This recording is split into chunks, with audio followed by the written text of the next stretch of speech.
কলকাতা হাইকোর্টের পর supreme court 2016 এসএসসির নিয়োগ দুর্নীতি মামলায় ফের বড় সড় ধাক্কা খেল তৃণমূল সরকার। পুরো প্যানেলই বাতিলের নির্দেশ দিল সুপ্রিম কোর্টের প্রধান বিচারপতি সঞ্জীব খান্না ও বিচারপতি সঞ্জয় কুমারের বেঞ্চ। ফলে শিক্ষক ও অশিক্ষক কর্মী মিলিয়ে চাকরি খোয়ালেন 25,752 জন। টাকা নিল কারা, ঘুষ নিল কারা, আর যারা যোগ্যতার প্রমাণ দিয়ে পরীক্ষা দিল আজ তাদেরকে পথে বসাতে হলো। এখন প্রশ্ন হলো, সুপ্রিম কোর্টের এই রায়ের পর কারা চাকরি পরীক্ষায় বসতে পারবেন, কারা পারবেন না? কাদের বেতন ফেরত দিতে হবে, কাদের দিতে হবে না? সুপ্রিম কোর্ট জানিয়েছে, প্রশ্নাতীতভাবে যারা অযোগ্য হিসেবে চিহ্নিত বা দাগী তাদের চাকরি বাতিলের সঙ্গে বেতনও ফেরত দিতে হবে। যে প্রার্থীদের অযোগ্য বলে চিহ্নিত করা যায়নি তাদের নিয়োগ বাতিল হবে, কিন্তু তাদের কোনো বেতন ফেরত দেওয়ার প্রয়োজন নেই। আদালতের বক্তব্য, যারা যোগ্য বা অযোগ্য বলে চিহ্নিত নন তারা সকলেই নতুন নিয়োগ প্রক্রিয়ায় অংশগ্রহণ করতে পারবেন।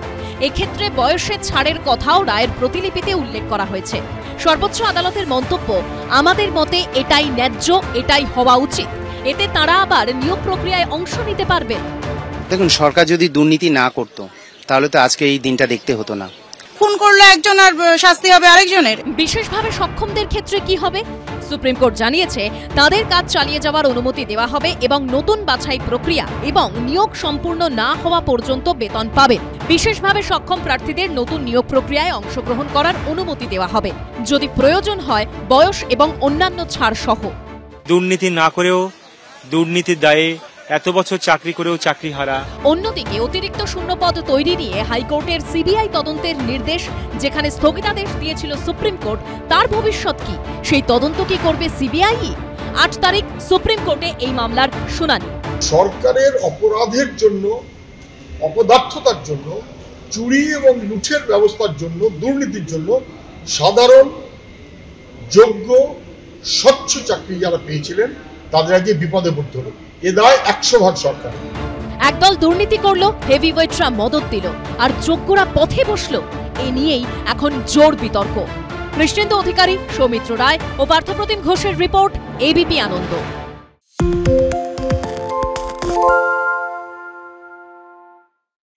সত্য অন্তহীন, সত্যের খোঁজও তাই, সত্য সন্ধানে তাই আমরা অক্লান্ত, অকুতভয়। এবিপি আনন্দ নতুন ভাবনার প্রতীক, যা মনে মুক্ত, তথ্যে যুক্ত এবং যাবতীয় সীমানার বাঁধন থেকে মুক্ত।